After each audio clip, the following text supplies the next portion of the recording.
wabarakatuh. Salam sejahtera untuk kita semua. Pertama-tama yang saya hormati Bapak Prayetno SIP MSI selaku dosen pengampu mata kuliah Pendidikan Pancasila. Saya dan rekan-rekan saya ingin membuat sebuah video pembelajaran untuk memenuhi tugas proyek dari mata kuliah Pendidikan Pancasila. Sebelumnya, izinkan kami untuk memperkenalkan diri kami masing-masing. Perkenalkan, nama saya Lana Sira Rambe dan rekan-rekan saya Ribda Pusparani Siregar, Melati Sri Agnes Sipahutar, Gita Puspita Simarmata, dan Tamar Priskila Boru Sidaputar. Kami mengambil tema Pancasila sebagai arah pembangunan ekonomi, sosial, budaya, dan politik. Nah, di tema Pancasila sebagai arah pembangunan ekonomi, sosial, budaya, dan politik, ada 4 pembahasan yang akan kami bahas, yaitu 1. Pancasila sebagai arah pembangunan ekonomi, yang kedua Pancasila sebagai arah pembangunan sosial, yang ketiga ada Pancasila sebagai arah pembangunan budaya, dan yang keempat ada Pancasila sebagai pembangunan politik. Nah, untuk penjelasan yang pertama yaitu Pancasila sebagai arah pembangunan. Nah, sesuai dengan paradigma Pancasila, dalam pembangunan ekonomi, maka sistem dan pembangunan ekonomi berpijak pada nilai moral daripada Pancasila. Secara khusus, sistem ekonomi harus mendasarkan pada dasar moralitas ketuhanan atau sila Pancasila dan kemanusiaan sila 2 Pancasila. Tujuan ekonomi adalah memenuhi kebutuhan manusia agar manusia menjadi lebih sejahtera. Pancasila sebagai paradigma pengembangan ekonomi lebih mengacu pada sila keempat. Sementara pengembangan ekonomi lebih mengacu pada pembangunan sistem ekonomi Indonesia.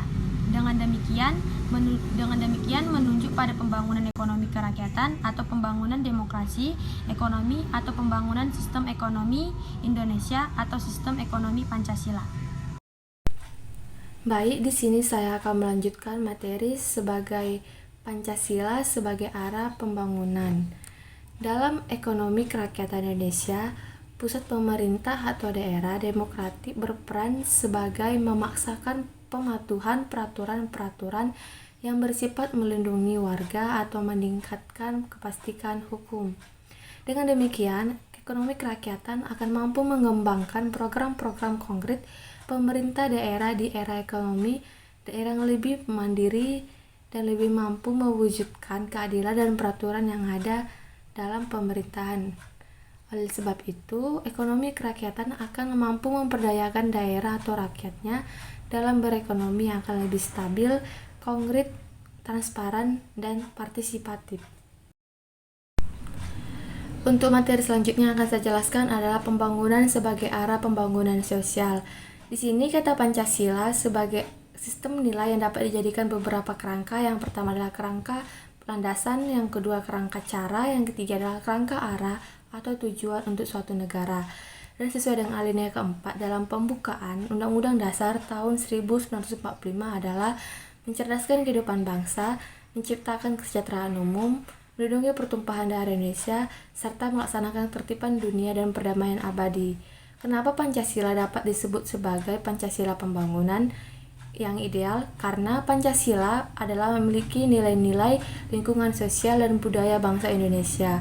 Makna Pancasila sebagai paradigma adalah untuk acuan aspek pembangunan nasional yang ada di Indonesia.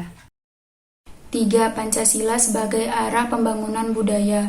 Budaya berasal dari kata tanpa yaitu bodhya yang artinya pikiran dan akal budi. Budaya adalah segala hal yang dibuat oleh manusia menggunakan pikiran dan akal budinya yang mengandung kepercayaan, adat, budaya, atau ilmu. Maka pengertian sosial budaya adalah segala hal yang dibuat oleh manusia dengan pemikiran yang diperuntukkan dalam kehidupan bermasyarakat. Dalam pembangunan sosial budaya Pancasila pada hakikatnya bersifat humanistik, karena memang Pancasila kontra dari hakikat dan kedudukan kodrat manusia itu sendiri yang bertujuan untuk meningkatkan harkat dan martabat manusia, menjadikan warga negara yang beradab dan berbudaya. 4. Pancasila sebagai arah pembangunan politik. Pembangunan politik merupakan aspek penting yang harus diwujudkan dalam kehidupan berbangsa dan bernegara. Dalam proses pembangunan politik, warga negara Indonesia harus ditempatkan sebagai subjek politik bukan hanya sekedar objek politik. Pancasila sebagai paradigma pembangunan politik adalah meletakkan nilai-nilai yang terkandung dalam Pancasila sebagai sumber politik. Sumber nilai politik harus mengacu pada nilai-nilai Pancasila, terutama sila keempat, di mana semua praktik-praktik politik harus berkembang atas asas kerakyatan. Hal ini dikarenakan warga negara merupakan pelaku politik, sehingga masyarakat harus mampu menempatkan kekuasaan tertingginya sebagai warga negara Indonesia yang menganut sistem politik demokrasi, di mana kekuasaannya dari rakyat, oleh rakyat, dan untuk rakyat. Nilai-nilai dalam pembangunan politik sebagai berikut. A. Penerapan dan pelaksanaan keadilan sosial mencakup keadilan politik, budaya, agama, dan ekonomi dalam kehidupan sehari-hari. B. Mementingkan kepentingan rakyat atau demokrasi bila mana dalam pengambilan keputusan. C. Melaksanakan keadilan sosial dan penentuan prioritas kerakyatan berdasarkan konsep mempertahankan kesatuan. D. Menggunakan pendekatan kemanusiaan yang adil dan beradab demi mencapai tujuan keadilan. E. Nilai-nilai keadilan sosial, demokrasi, persatuan, dan kemanusiaan bersumber pada nilai ketentuan yang Maha Esa. Perbedaan budaya dan politik yang berkembang dalam masyarakat dipengaruhi oleh beberapa faktor. Di antaranya, A. Tingkat pendidikan masyarakat sebagai kunci utama perkembangan budaya politik masyarakat. B. Tingkat ekonomi masyarakat. Semakin tinggi tingkat ekonomi atau sejahtera masyarakat, maka partisipasi masyarakat pun semakin besar. C. Reformasi politik atau political will, yaitu semangat merevisi dan mengadopsi sistem politik yang lebih baik. Yang D. Supremasi hukum, yaitu adanya penegakan hukum yang adil, independen, dan bebas. Yang E. Media komunikasi yang independen, yaitu berfungsi sebagai kontrol sosial, bebas, dan mandiri. Almond dan Verba mengemukakan bahwa budaya politik suatu masyarakat dihayati melalui kesadaran masyarakat akan pengetahuan, perasaan, dan evaluasi masyarakat tersebut yang berorientasi pada A. Orientasi kognitif, yaitu pengetahuan masyarakat tentang sistem politik, peran, dan segala kewajibannya. Termasuk di dalamnya adalah pengetahuan mengenai kebijakan-kebijakan yang dibuat oleh pemerintah. B. Orientasi efektif, yaitu perasaan masyarakat terhadap sistem politik dan perannya, serta para pelaksana dan penampilannya. Perasaan masyarakat tersebut bisa saja merupakan perasaan untuk menolak atau menerima sistem politik atau kebijakan yang dibuat.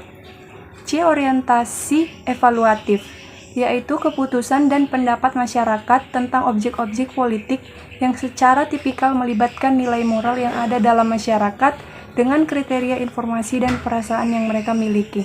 I don't wanna miss a